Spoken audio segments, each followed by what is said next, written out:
Hay una fuerza que nos une como ecuatorianos y que es capaz de cambiarlo todo, capaz de construir más seguridad, más educación, más empleo, más honestidad, capaz de hacer respetar el derecho de cada persona para el beneficio de todos. Hay una fuerza que hoy es más visible que nunca, porque es capaz de llevar a millones de personas en un solo sentido, hacia el desarrollo, y esa fuerza es nuestra acción.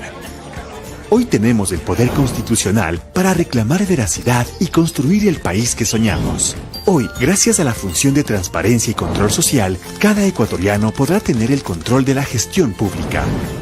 ¿De dónde surgió esta función? Antes teníamos 3 poderes del Estado: legislativo, ejecutivo y judicial.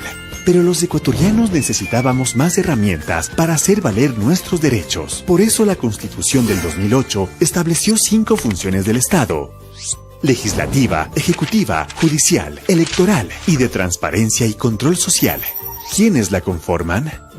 La Contraloría General del Estado, Superintendencia de Bancos del Ecuador, Superintendencia de Compañías, Valores y Seguros, Defensoría del Pueblo, Consejo de Participación Ciudadana y Control Social, Superintendencia de Economía Popular y Solidaria, Superintendencia de Control del Poder de Mercado, Superintendencia de la Información y Comunicación.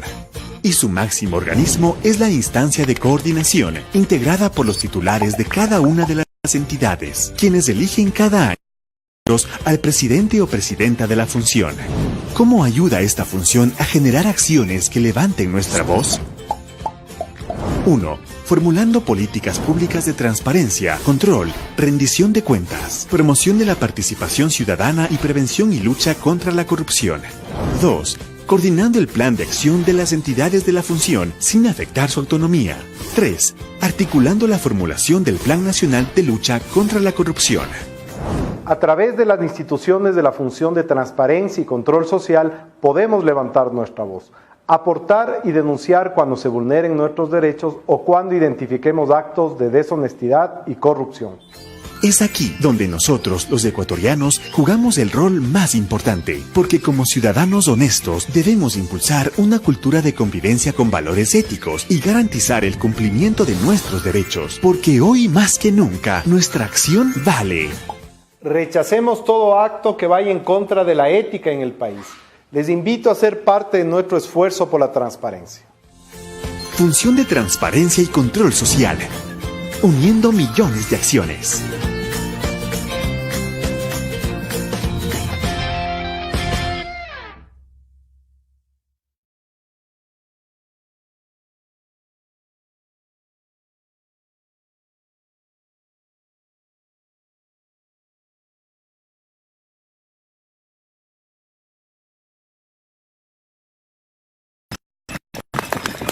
Lo bello del camino son las huellas que dejamos. Lo hermoso del futuro es todo lo que hemos sembrado. Podemos ser felices y olvidarnos de los plazos y llenarnos el alma sonriendo y cantando. Seguiremos soñando y seguiremos despertando. Trabajaremos siempre que podamos disfrutarlo. La vida es lo que pasa mientras vamos aprendiendo, porque la mayor riqueza es cada paso que damos. ¿Qué te puedo yo decir del buen vivir? Porque está dentro de ti, déjalo salir. El buen vivir, buen vivir, buen vivir. Tener a tu familia respirando junto a ti, buen vivir. El buen vivir, buen vivir, buen vivir. Disfrutar de tu trabajo y poderte divertir, buen vivir. El buen vivir, buen vivir, buen vivir. Disfrutar de la belleza que tiene nuestro país. El buen vivir, buen vivir, buen vivir. Compartir con los otros lo que quieres para ti, buen vivir.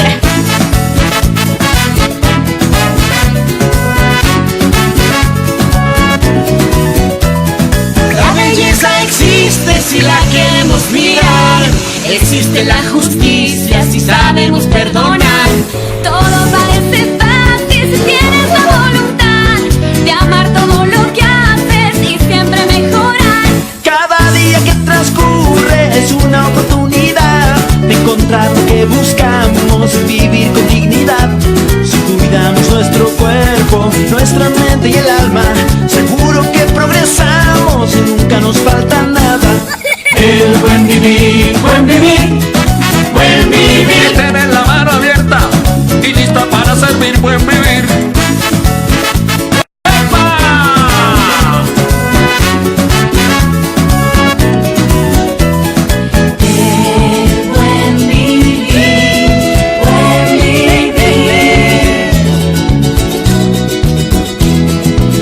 Que todos vayamos juntos, que nadie se quede atrás, que todo alcance para todos y que a nadie le falte nada.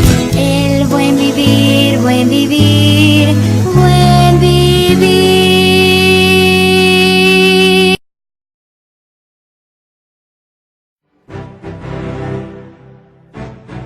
La majestuosidad del escudo nacional representa los hechos históricos más importantes de la patria, la belleza de su geografía, el trabajo y la prosperidad de nuestro pueblo. El óvalo del escudo representa la familia como núcleo de la sociedad. Contiene en la parte interna superior el sol como símbolo de vida y bienestar del pueblo ecuatoriano. En la elíptica están los signos zodiacales de Aries, Tauro, Géminis y Cáncer, correspondientes a los meses de marzo, abril, mayo y junio, cuando ocurrieron hechos históricos importantes.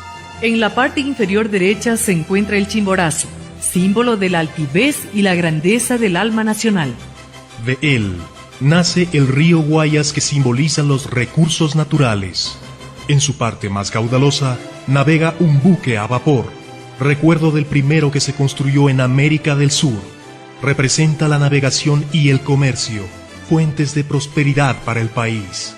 El escudo reposa sobre un haz de armas como insignia de dignidad republicana y está adornado externamente con banderas tricolores y ramas de palma de olivo y laurel como símbolo de gloria y paz duradera. Nuestro escudo está coronado por el cóndor con sus alas desplegadas, encarnando el poder, el valor y la libertad.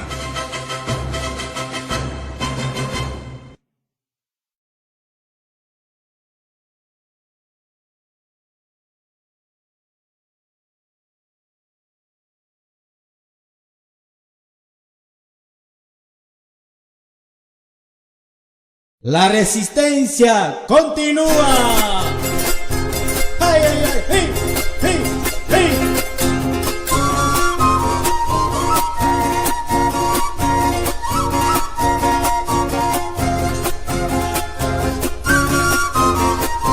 Manuel Sangurima, recordando a Bushu Yuyay. Desde lejos te canto con sentimiento. ¡Ay, ay, ay!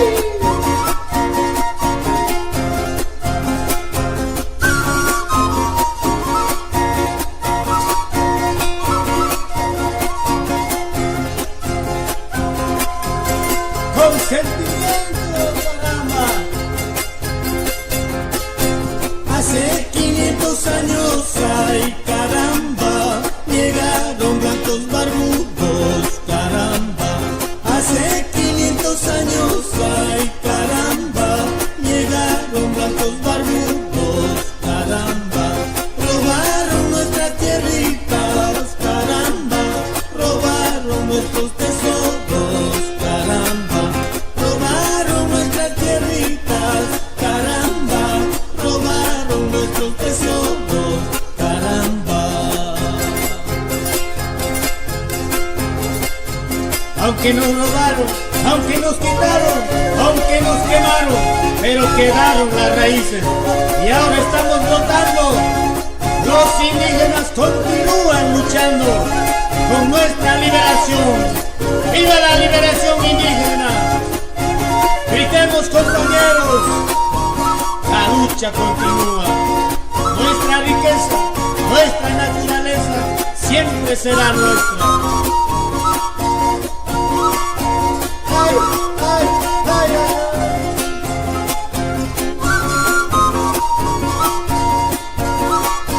Pueblo latinoamericano, gritemos todos juntos. Resistencia indígena.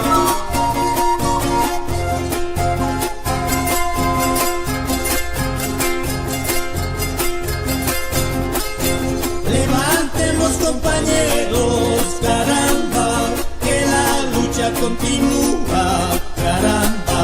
Levantemos, compañeros, caramba, que la lucha continúa, caramba. Atahualpa y Rumiñahui, caramba, nos dejaron su historia, caramba. Atahualpa y Rumiñahui, caramba, nos dejaron su historia, caramba.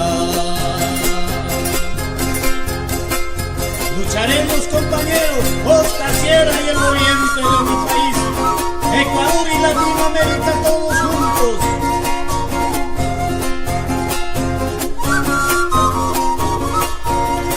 Nuestras costumbres, nuestras raíces, siempre estarán presentes.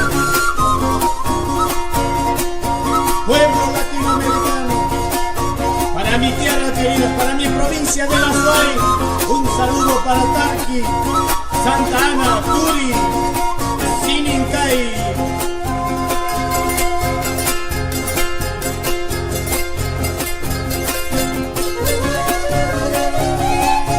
Ay, ay, ay, así. A todos los pueblos de mi provincia de La Suay, siempre recordando de donde quiera que estemos. ¡Viva mi raza querida! ¡Hey, hey, hey! ¡Con sentimiento! ¡Carajo!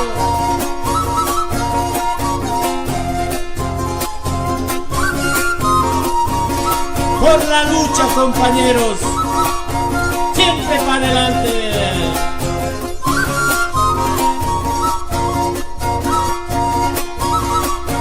Todos juntos.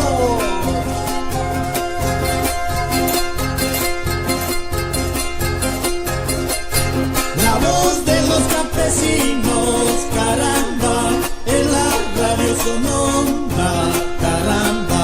La voz de los campesinos, caramba, en la radio sonora, caramba. Con música bien alegres, caramba, con noticias del pueblo, caramba, con música bien alegres, caramba, con noticias del pueblo, caramba. Resistencia indígena, siempre para adelante. La resistencia continúa. Ay, ay, ay, hey, hey, hey.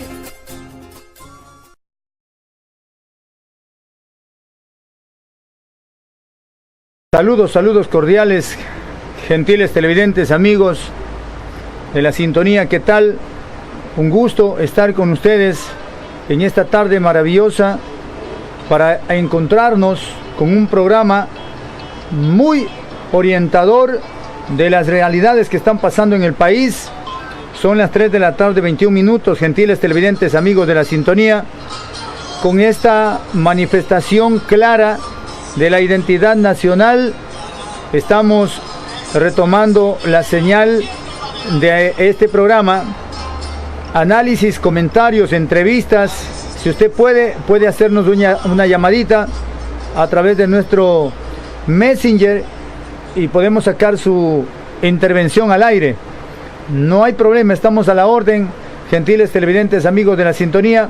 Aroma Estéreo Radio TV, saludos para don Nexar Risco Moreira, para Ana Paula Gómez, para MRA, Virgen de Fátima, Movimiento Revolución Alfarista, Virgen de Fátima, para toda esa gente linda que nos está escuchando en diferentes latitudes del Ecuador. Un saludo cordial para don Robinson Efraín, gracias por estar con nosotros, gentiles televidentes, amigos de la sintonía. Para Eugenia Mesa López, un saludo cordial, gracias por estar en sintonía plena de este medio de comunicación digital. Estamos al servicio del pueblo, sin mayor compromiso con nadie. Estamos en compromiso con el pueblo, sencillamente, sin ningún poder político, ni comercial, ni económico, ni capitalista que nos solvente. Estamos acá para servir a nuestra comunidad. Señoras y señores, amigos de la sintonía, vamos a revisar brevemente algunos aspectos importantes de lo que hoy significa como materia de información A propósito, hoy estamos celebrando nada más y nada menos que el Día del Escudo Nacional, fecha propicia como para enarbolar nuestro sentido cívico, nuestro sentido patriótico, en el sentir de todos los ecuatorianos. Bárbaramente veo algunos allí, hombres y mujeres, con pelucas postizas, con dientes, uñas postizas, por último subidos en una escoba, enredados con telarañas, con globos negros, anaranjados, en fin, toda una barbaridad.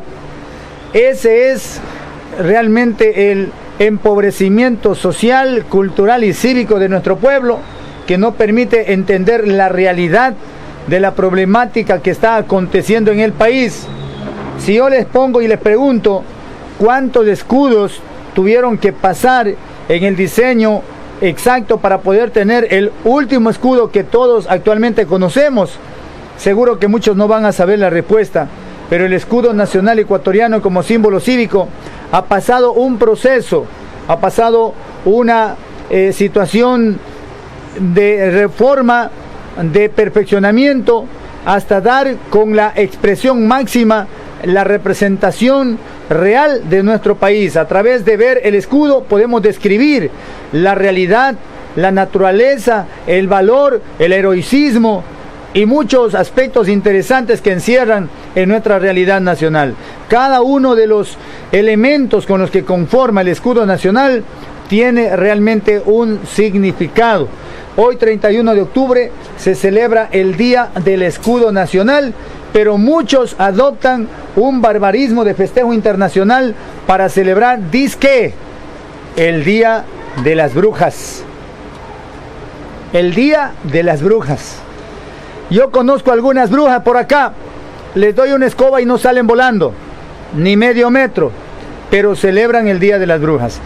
Invitados, señores, para henchirnos de civismo, para llenar nuestro sentimiento de patriotismo, más que cualquier ciudadano que me pueda estar escuchando. Creo que el pueblo indígena entiende, razona, comprende y sabe amar a su pueblo, por una sencilla razón, de que ellos son los verdaderos dueños de este territorio ecuatoriano, que fuera de por vida de ellos y que fuera conquistado por el yugo español, con abusos y aberraciones de índole cultural, social y económica.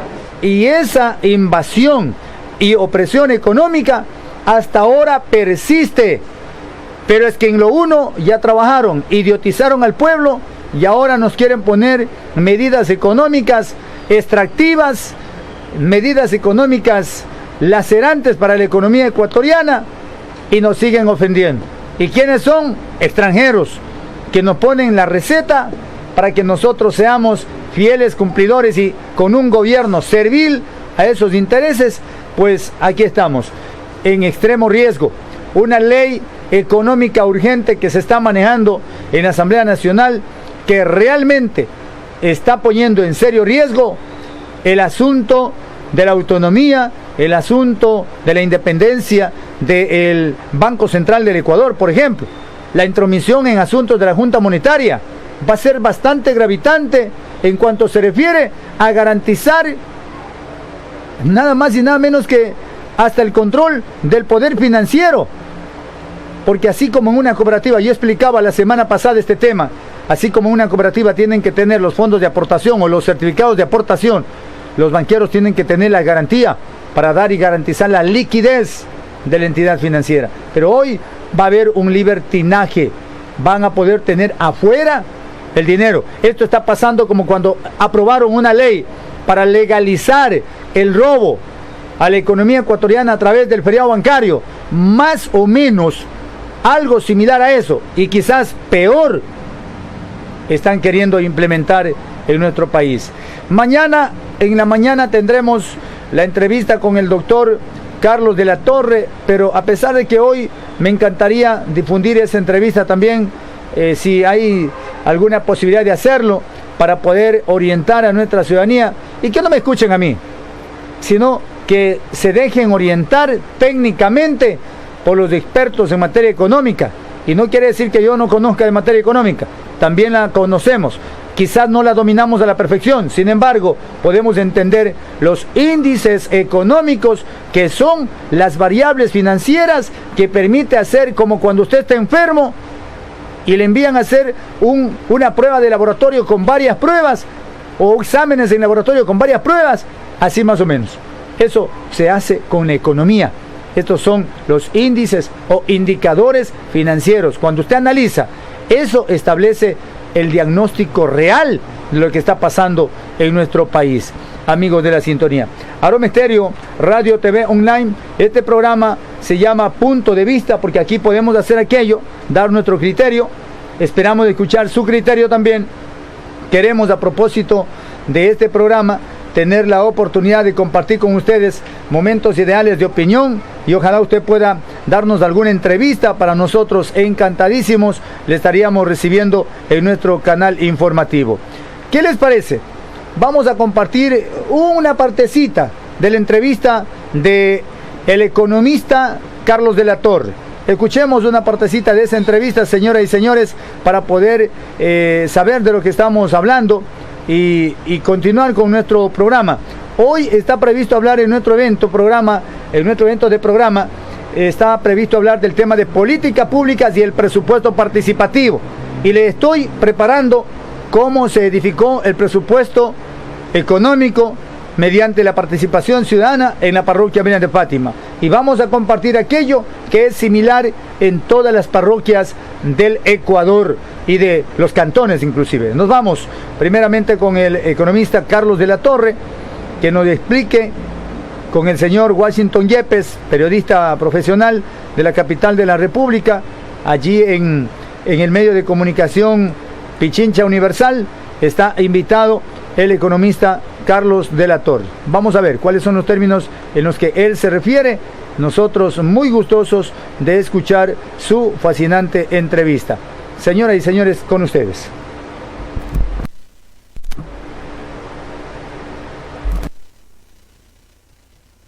Sobre la base de los puntos ya planteados. Bueno, bienvenido. Muchas gracias y muy buenas tardes con todos quienes nos están escuchando y mirando también.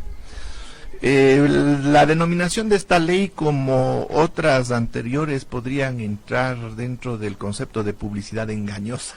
¿Por qué? Porque nos dicen que van a lograr tal o cual cosa, pero el detalle ya indica claramente desde una perspectiva técnica, profesional, que tienen un sentido político totalmente distinto a beneficiar a las grandes mayorías.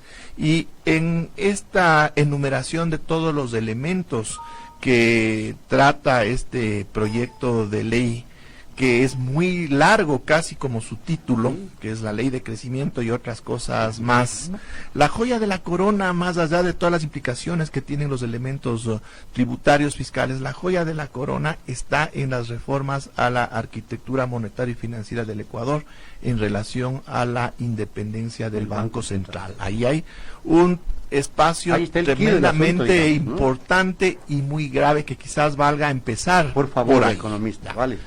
La famosa independencia, que desde el discurso suena lindo, que tiene que ser independiente el Banco Central, la justificación a la que han acudido diversos analistas que son partidarios del Fondo Monetario Internacional, es que el Banco Central ha sido la caja chica de un gobierno. Eso es totalmente falso. Cualquier análisis contable básico demuestra que en ningún momento se tomaron reservas internacionales para otorgarse como crédito al gobierno. Inclusive nos han dicho como que esta fuera una verdad tantos analistas durante mucho tiempo, y no hay un solo estudio, no hay un solo escrito de ninguno de ellos que pueda probar algo que sería muy simple: ver si las reservas han caído cuando se ha dado el crédito al gobierno. Eso no existe.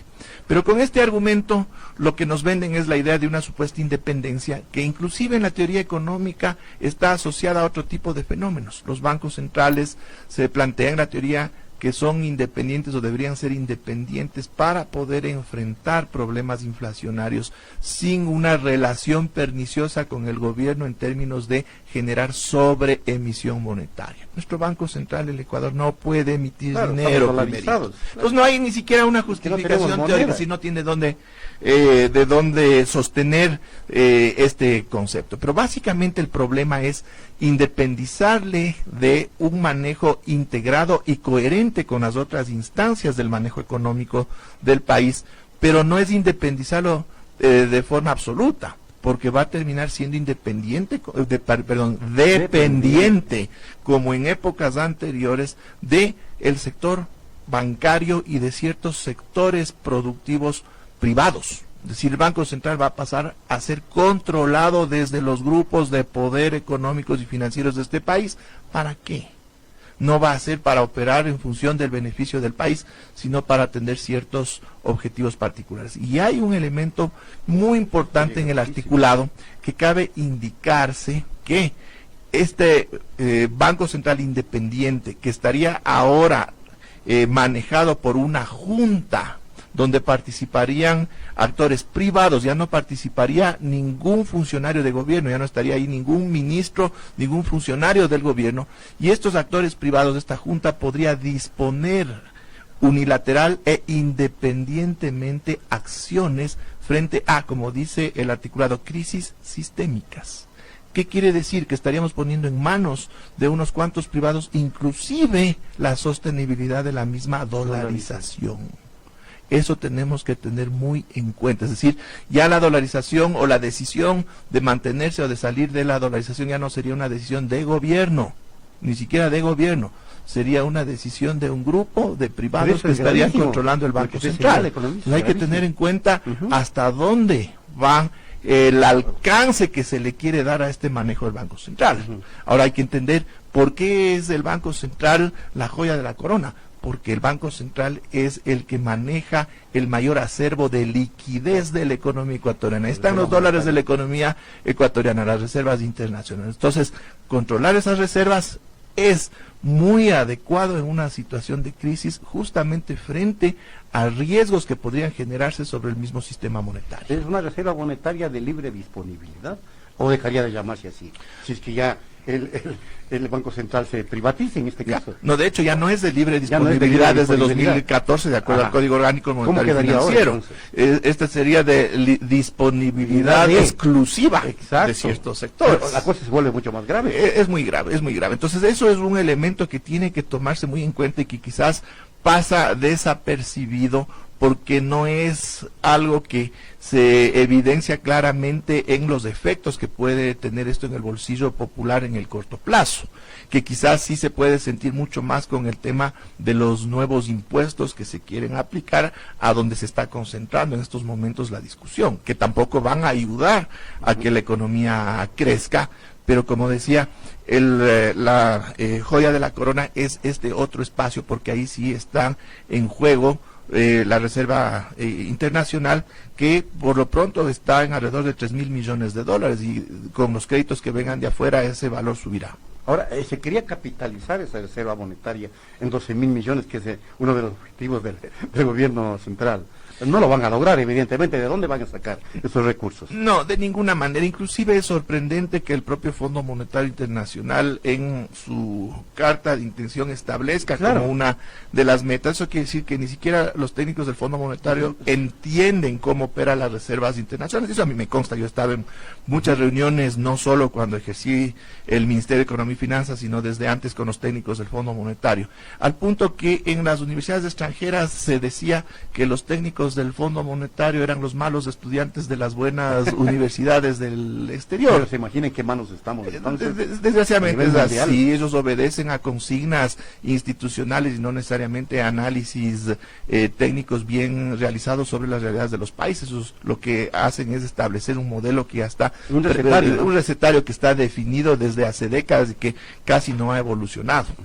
Ahora, algunos economistas, para no personalizar el comentario que se ha hecho sobre el tema, Dicen que las medidas que se quiere implementar mediante esta ley que analiza la Asamblea son similares a las que se implementaron en 1999, cuando se provocó el feriado bancario y la subsecuente dolarización.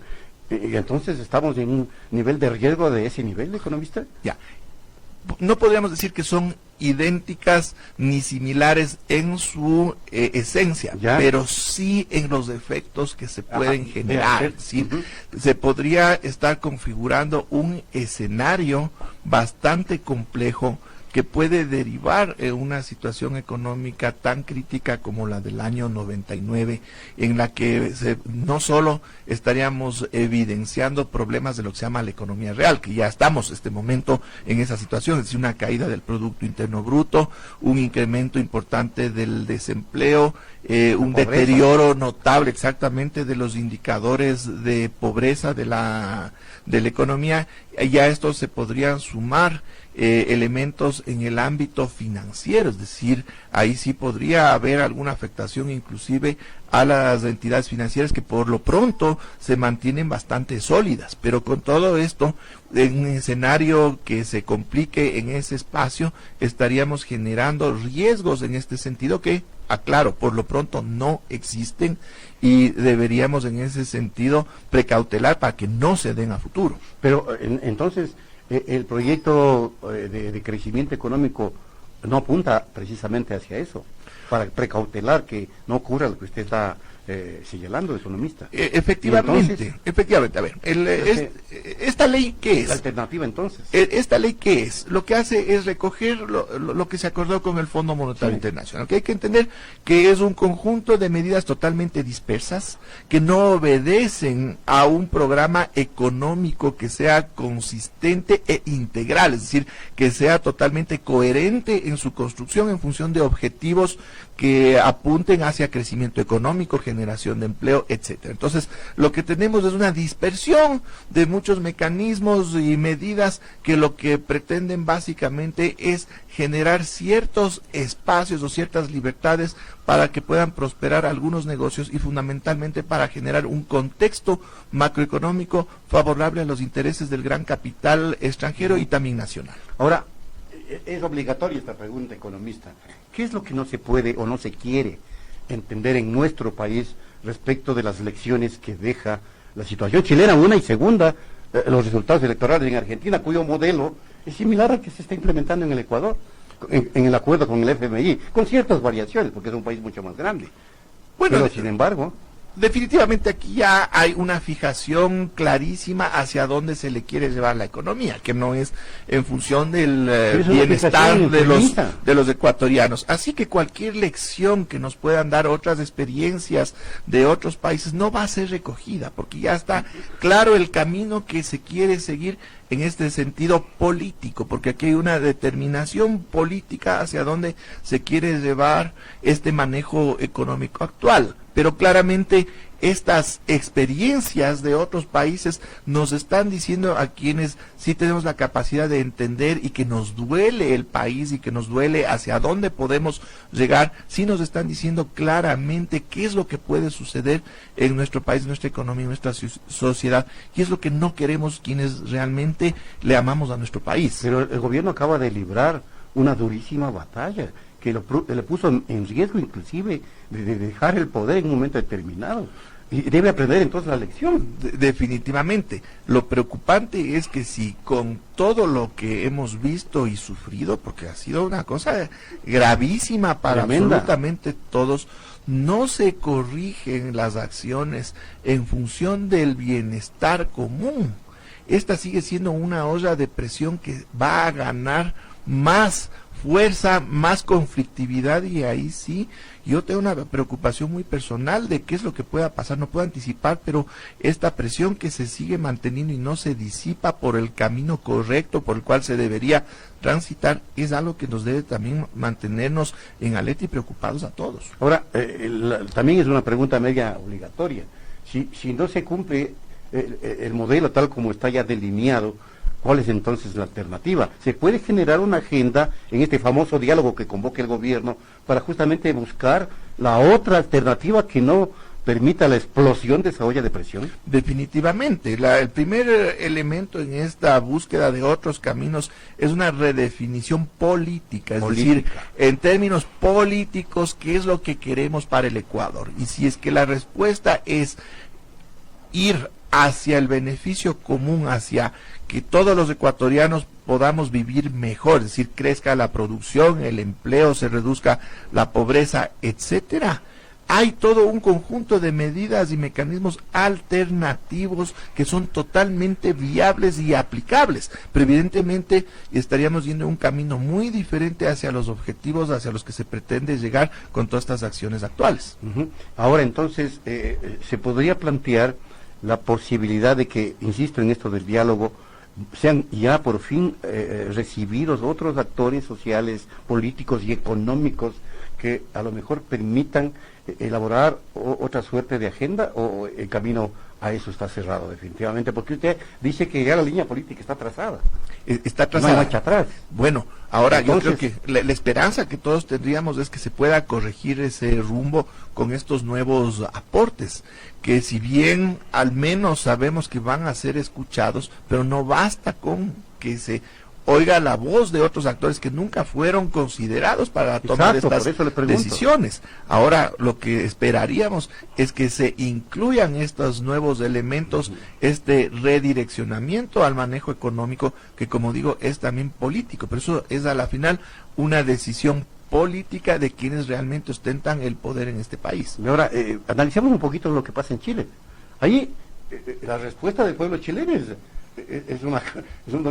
un total rechazo al sistema, al modelo de que durante 30 años vivió ese país. Exactamente, y lo que es interesante es que a lo largo de todos estos años, de décadas, se nos vendió, inclusive a quienes hemos estudiado y trabajamos en el ámbito de la economía, se nos vendió al modelo chileno como el paradigma a seguir en América Latina en función de los supuestos resultados importantes en el manejo macroeconómico de ese país. Pero lo que vemos es que en definitiva fue una ficción, fue un relato que se fue construyendo sobre ciertos indicadores en los que hay que reconocer que Chile avanzó, pero no son los sustanciales en términos de que se hayan traducido a una mejora notable del bienestar de la población en general. Es decir, son indicadores macroeconómicos que no reflejaron un esquema de altísima concentración de la riqueza, de los ingresos en un grupo muy pequeñito. Es decir, esos indicadores eran válidos, pero para una fracción de la población, cuando el resto de chilenos han estado viviendo décadas en una situación bastante compleja en términos económicos. Y lo que vemos es que lo que se generó es más un acuerdo social en el que se mantenían esas tensiones ocultas, pero llegó un momento en que estas reventaron y es lo que estamos mirando. Y ahí evidencia también, economista, esta paradoja entre el capital y los resultados macroeconómicos versus la economía del pueblo, de la gente de a pie, de diario, ¿no? ¿Qué es lo que sucede en América Latina? ¿Por qué es significativa? Exactamente, como ya se han revisado cifras aquí mismo en estos micrófonos hoy en la mañana por el doctor Juan Pazimiño, Nelson Riascos también, ¿qué es lo que estamos viendo? Estamos viendo que la situación de muchos países de América Latina es muy grave en términos redistributivos. Entonces, cuando tenemos esos niveles de injusticia social y económica, son caldos de cultivo para que luego exista violencia cuando revientan estas ollas de presión que ya no pueden contenerse porque la gran parte de la gran mayoría de la población está viviendo en condiciones muy graves cuando muy pocos están usufructuando de todas las riquezas y el potencial que tenemos acá en América Latina. Una última cosa, el gobierno mandará o incluirá o está incluido ya en las reformas esto de del incremento gradual del precio de los combustibles, que es otra de las exigencias del FMI. Bueno, no está, en este momento no está, ¿no? No creo que está en este momento. Porque eso a lo mejor es otro detonante. Sí, pero ahí también hay que tener en cuenta que es tan contradictorio el acuerdo con el Fondo Monetario que muchas de estas medidas vienen a convertirse en el clásico tiro en el pie. El caso de la eliminación de subsidios, sea gradual o inmediata, en un momento en que la economía está cayendo los subsidios, especialmente al diésel, sí. Lo que va a llevar es a un efecto inflacionario tan complejo que va a exacerbar esa caída de la producción, índices de desempleo mucho más altos, etcétera. Pero hay un espacio que es también importantísimo. ¿Qué pasa con nuestro sector exportador? Que dentro de sus costos de producción está el transporte y por tanto va a tener que asumir esos costos adicionales sin capacidad de poder trasladar a los consumidores finales, porque vamos a perder competitividad frente a nuestros vecinos que son nuestros principales competidores en Europa, Estados Unidos. Entonces, ¿qué es lo que va a pasar? O absorben esos costos en sus márgenes de utilidad o dejan de vender. Eso quiere decir que podríamos nosotros perder mercados de exportación. Eso significa menos dólares que entrarán a la economía, contradictorio con esta intención de defender la dolarización, de incrementar arancelas, etcétera. Pero es una medida que está en el propio acuerdo con el Fondo Monetario Internacional. El economista Carlos de la Torre, aquí en Punto Noticias. Importante entrevista del economista Carlos de la Torre, quien pues ha constituido uno de los orientadores sociales importantísimos, uno de los orientadores económicos de mucha trascendencia económica y de mucha orientación legal inclusive en el país, quien ha estado siempre con la voluntad de poder dar al pueblo ecuatoriano nada más y nada menos que ese criterio tan necesario para que la ciudadanía pueda tener una idea clara de lo que significa los trasfondos de la economía ecuatoriana, de lo que está significando estas reformas que plantea el gobierno nacional como paquetazo de medidas económicas en contra del pueblo ecuatoriano. El día lunes estuvimos participando, señoras y señores, en una reunión que la vimos de manera pública, pero el mismo día, y tuve la oportunidad de compartir en nuestro canal, para asistir a la socialización del proyecto presupuesto participativo. Esta era una acción en donde los señores del Consejo de Planificación de la Parroquia Virgen de Fátima pudieron ya haber realizado el debate en cuanto a los valores con los que contaba la Junta Parroquial para el próximo ejercicio fiscal del 2020, me refiero. Hay que resaltar esto, la gente no conoce, no sabe, no lo entiende, pero realmente hay que comprender que el presupuesto de un año se elabora en un año anterior, es decir, hoy se está elaborando dentro de unos plazos de vencimientos que nace el 20 de julio, comienza a ir venciendo hasta tal punto que hasta finales de octubre tiene que estar socializado y manejado a través de la participación participativa, valga la oportunidad, y con ello ir priorizando las obras y aprobar el documento técnico, con lo cual pues ya internamente el organismo local, seccional, descentralizado, pueda manejar a nivel del pleno y aprobar los recursos para ejecutar el próximo año como gastos corrientes y como gastos de inversión. Hay que destacar también, adicionalmente, que cuando hay inestabilidad, como el caso de Ecuador, está pasando una cuestión jurídica, política, económica bastante inestable, entonces el gobierno tiene que realizar su presupuesto. Los gobiernos locales, todas las entidades públicas tienen que realizar su presupuesto con referencia al presupuesto del año corriente, es decir, del año que están circulando, del año que están en vigencia. En ese sentido, señoras y señores, hemos podido conocer que la Junta Parroquial de Virgen de Fátima tiene una asignación presupuestaria en promedio de $381,740 con 28 centavos de manera anual. Hay que comprender también que esta es una asignación directa desde la Caja Fiscal del Estado, a través del Ministerio de Finanzas, acreditado a la cuenta de la Junta Parroquial en el Banco Central del Ecuador. desde la cuenta del Banco Central del Ecuador, de la Junta Parroquial o de los municipios o de cualquier entidad pública que reciba recursos públicos, se procede a la cancelación, al pago de valores adeudados con acreedores. Por eso es que hace un momento difundí la entrevista del economista Carlos de la Torre para que usted pueda comprender lo que hoy le estoy explicando. A veces la gente no tiene paciencia de escuchar un compendio de ideas. Por eso es que estamos jodidos y fregados, señores. Por eso estamos en el limbo. La economista Vilma Salgado, me parece que ayer nos estuvo dando una muy buena referencia, o antes de ayer también, y explicó de mejor manera.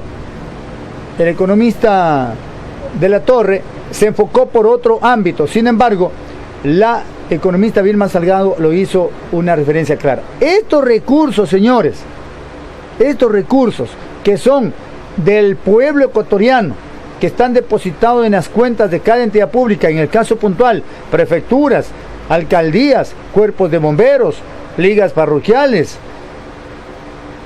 juntas parroquiales. Señores, esos dineros no pueden dilapidarse. El Banco Central del Ecuador ahora ya no puede acuñar moneda ecuatoriana, el sucre, de grata recordación y de triste recordación, nuestra moneda propia, que ya no la tenemos. Ahora manejamos una moneda prestada. Y esos recursos generados bajo varias vías, impuestos, tasas, contribuciones, recaudaciones, que se hace en toda entidad pública y por parte del Estado a través del SRI, a través del seguro, en fin, se canalizan como recursos para revertir al pueblo, como dinero para ejecutar obras, para solventar gastos corrientes, para pagar nómina, para pagar todo el andamiaje del sector público. ¿Qué tiene que hacer allí una visión privada en una entidad que salvaguarda los recursos del Estado? Porque quieren beneficiar a una entidad financiera en particular. Se pone en riesgo la hegemonía del manejo de una entidad financiera estatal, que tiene una connotación, porque ellos no realizan intermediación financiera propiamente como materia principal. Manejan los recursos del Estado, sí, pero bajo otra visión, no de rentabilidad, amigos de la sintonía. De rentabilidad neta me refiero en base a un ejercicio económico. Entonces, el tema es muy delicado. Volviendo al tema, señores, dejando a un lado de quién maneja y dónde están esos recursos, la Junta Parroquial de Belén de Fátima estaría próxima a recibir los $381,000 si es que no hubiera ningún inconveniente. Pero, por otro lado, hay que entender que también hay otras asignaciones extra presupuestarias, que son las que devuelve, por ejemplo, como IVA, el Servicio de Rentas Internas, porque todos los pagos que se han hecho al acreedor, el acreedor va y paga el IVA, devuelve al Estado, y ese IVA tiene que ser devuelto a la entidad local, descentralizada local, para que aumente un poco la capacidad de inversión en obra pública. Hay que destacar algo que quieren saber, señores, los ciudadanos de la parroquia, es realmente cuál es el sueldo de la presidenta o el presidente de la Junta Parroquial. Esto quieren saber la ciudadanía, señoras y señores, y por ello vamos a poder dar a conocer hoy realmente cuál es el sueldo que gana una presidenta o un presidente de la Junta Parroquial. Sobre $1,300 es el sueldo de la representante legal de una Junta Parroquial. El 40% de ese sueldo de la presidenta asignado para los vocales. El hecho de que alguien sea vicepresidente de la Junta Parroquial por el número de votos obtenidos no le diferencia, sigue siendo vocal y obtiene el 30% del sueldo de la presidenta como remuneración al vocal vicepresidente o vicepresidenta de la Junta Parroquial. En este caso, $520 sería el sueldo de los vocales y solamente entre ellos estarían llevando ya una cantidad muy interesante, y vale la pena pues reflejar de que por ellos y mantener el sueldo de cada uno de ellos es también que se diluye el presupuesto, es también que se encarece la situación, por decirlo menos. La presidenta de la Junta Parroquial, en el ejercicio de pagarle su sueldo en el año, estaría ganando alrededor de $15,600. $15,600 anual. La pregunta es la siguiente: con $15,600 ganados anualmente, si de ahí gasta la mitad, escúchense bien a dónde voy a llegar, sin lugar a la mala interpretación, pero si una persona como presidente de la Junta Parroquial gana $15,600, eso sueldo neto, menos el descuento de las aportaciones, que son algo así como 170 y algo más. O sea, no le pagan neto los $1,300, sino los 1,130 aproximadamente. Con ese valor, ¿será capaz de hacer una vivienda de primera y quedarse bien acomodada, a sabiendas que, por el hecho de ser autoridad mismo, muchos ciudadanos ponen el ojo en el funcionario público para que dé regalos, para que obsequios, para que dé donaciones, en fin, el sueldo se diluye? Con eso quiero decir, señoras y señores, que es un afán, o sirves al pueblo de manera más honesta, de manera más comprometida, o sencillamente demuestras otros tentáculos y peñiscas de donde no hay. ¿Qué decir de un vocal? $520. $520 se está acreditando a un vocal, pero menos los descuentos. Asimismo, en términos redondos, la presidenta de la Junta Parroquial anualmente estaría obteniendo alrededor de $15,600. El señor vocal, unido entre los 4 vocales, se estaría acreditando un aproximado de $24,960. Estamos hablando de cerca de $40,000 que solamente se va en sueldos administrativos de los ejecutivos de una junta parroquial. ¿Y dónde está la nómina de secretaría? ¿Dónde está la nómina de los demás asistentes, de conductores, el mantenimiento de las máquinas, la compra de suministros? Es decir, en esos gastos varios se va la mayor parte del presupuesto de la junta parroquial. En definitiva, señores, de todo ese valor de $381, el 30%, estamos hablando de $114,522, es considerado ingreso corriente, ingreso de capital sobre los 267,218.20 centavos, aproximadamente en términos redondos. Desglose que informó la señora tesorera financiera de la Junta Parroquial. En definitiva, alrededor de $54,522 estarían asignados para ejecución de obras priorizadas.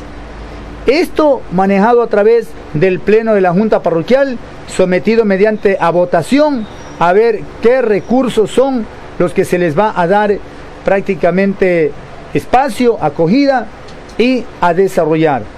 En ese ámbito podemos avisorar nada más y nada menos que estarían realizando mantenimiento de caminos alrededor de $19,627, para el tema de programas de organización de la comunidad sobre $13,085, para el asunto de edificación de espacios públicos $6,542, promoción de actividades sociales estarían hablando de alrededor de $7,633, quedando un remanente de $7,633 en cuanto a la edificación de este proyecto participativo, y dado pues en base a los lineamientos promulgados por el Pleno de la Junta Parroquial.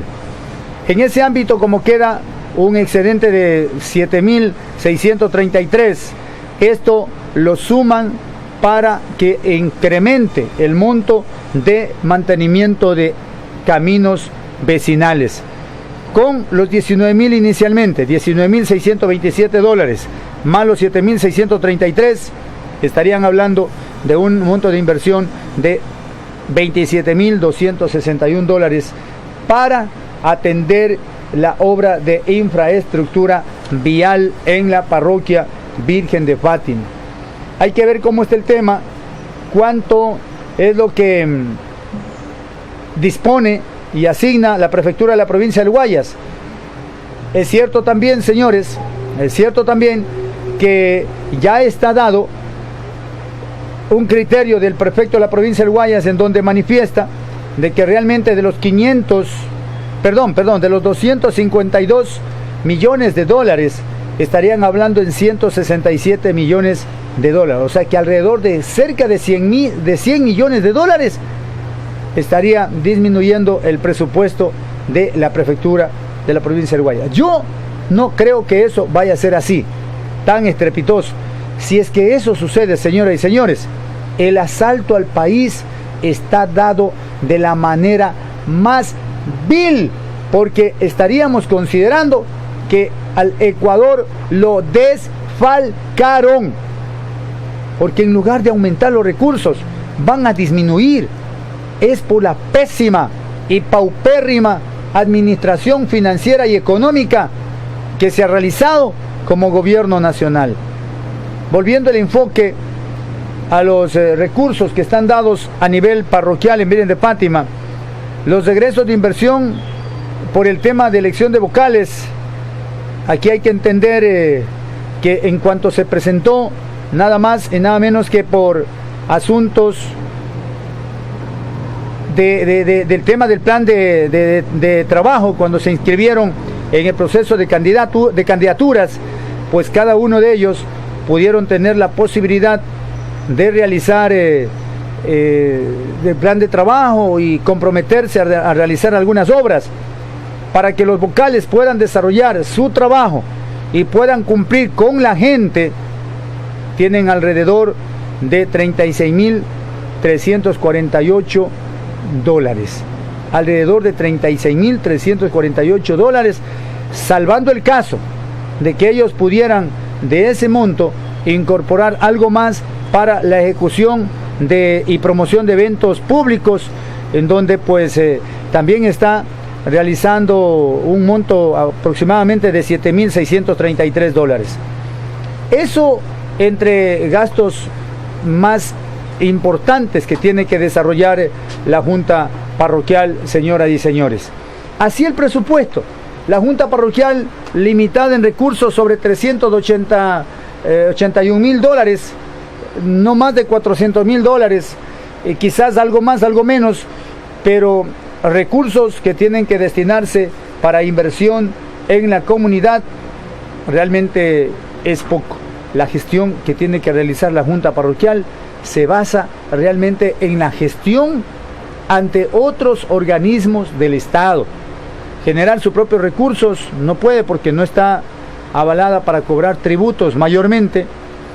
En este sentido, pues las competencias son claras y específicas, establecen lo que corresponde al Consejo Cantonal y lo que establece y corresponde a la Junta Parroquial.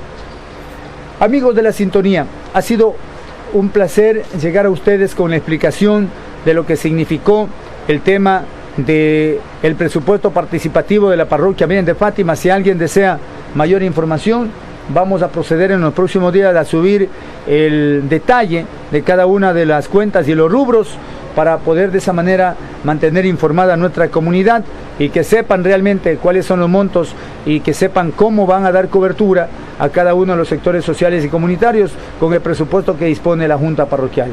Señoras y señores, son exactamente las 5 de la tarde con 7 minutos, 16 horas con 7 minutos en el territorio continental ecuatoriano. Nosotros, con mucho agrado y con mucho gusto, hemos llegado a ustedes con este espacio de análisis, estamos haciendo aquello, de opinión, de entrevistas que no lo hemos podido manejar presencial, pero lo hicimos con el compañero Washington Yepes desde Pichincha Universal y el economista Carlos de la Torre. Gracias por su sintonía. Si hay algún comentario, yo encantadísimo de recibir los comentarios de nuestra amable teleaudiencia en nuestro portal principal de noticias. Muy gentilmente agradecido de cada uno de ustedes por acompañarme día a día, semana a semana. Mañana, no se olviden, estaremos en horas de la mañana con la información que corresponde en el evento El Noticiero Aroma Estéreo. Señoras y señores, nos vamos con el epicentro de este programa, la función de transparencia y control social. El pueblo es el que tiene la potestad y la voluntad soberana. El pueblo es que a su haber maneja los destinos del país y el poder radica en el pueblo. Quien funja de ser autoridad o mandatario es eso, mandatario. El mandante es el pueblo. Por lo tanto, nos unimos al criterio constitucional, a la interpretación constitucional de que la soberanía y el poder radica en el pueblo. Muchas gracias, señoras y señores, felicidades. Buenas tardes.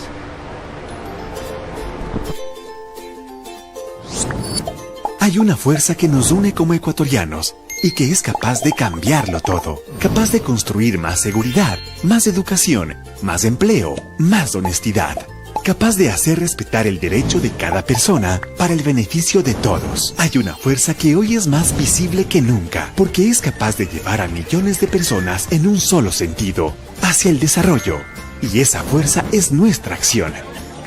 Hoy tenemos el poder constitucional para reclamar veracidad y construir el país que soñamos. Hoy, gracias a la función de transparencia y control social, cada ecuatoriano podrá tener el control de la gestión pública. ¿De dónde surgió esta función? Antes teníamos 3 poderes del Estado: legislativo, ejecutivo y judicial. Pero los ecuatorianos necesitábamos más herramientas para hacer valer nuestros derechos. Por eso la Constitución del 2008 estableció 5 funciones del Estado: legislativa, ejecutiva, judicial, electoral y de transparencia y control social. ¿Quiénes la conforman? La Contraloría General del Estado, Superintendencia de Bancos del Ecuador, Superintendencia de Compañías, Valores y Seguros, Defensoría del Pueblo, Consejo de Participación Ciudadana y Control Social, Superintendencia de Economía Popular y Solidaria, Superintendencia de Control del Poder de Mercado, Superintendencia de la Información y Comunicación. Y su máximo organismo es la instancia de coordinación, integrada por los titulares de cada una de las entidades, quienes eligen cada año entre sus miembros al presidente o presidenta de la función. ¿Cómo ayuda esta función a generar acciones que levanten nuestra voz? 1. Formulando políticas públicas de transparencia, control, rendición de cuentas, promoción de la participación ciudadana y prevención y lucha contra la corrupción. 2. Coordinando el plan de acción de las entidades de la función sin afectar su autonomía. 3. Articulando la formulación del Plan Nacional de Lucha contra la Corrupción. A través de las instituciones de la función de transparencia y control social podemos levantar nuestra voz, aportar y denunciar cuando se vulneren nuestros derechos o cuando identifiquemos actos de deshonestidad y corrupción. Es aquí donde nosotros, los ecuatorianos, jugamos el rol más importante, porque como ciudadanos honestos debemos impulsar una cultura de convivencia con valores éticos y garantizar el cumplimiento de nuestros derechos, porque hoy más que nunca nuestra acción vale. Rechacé.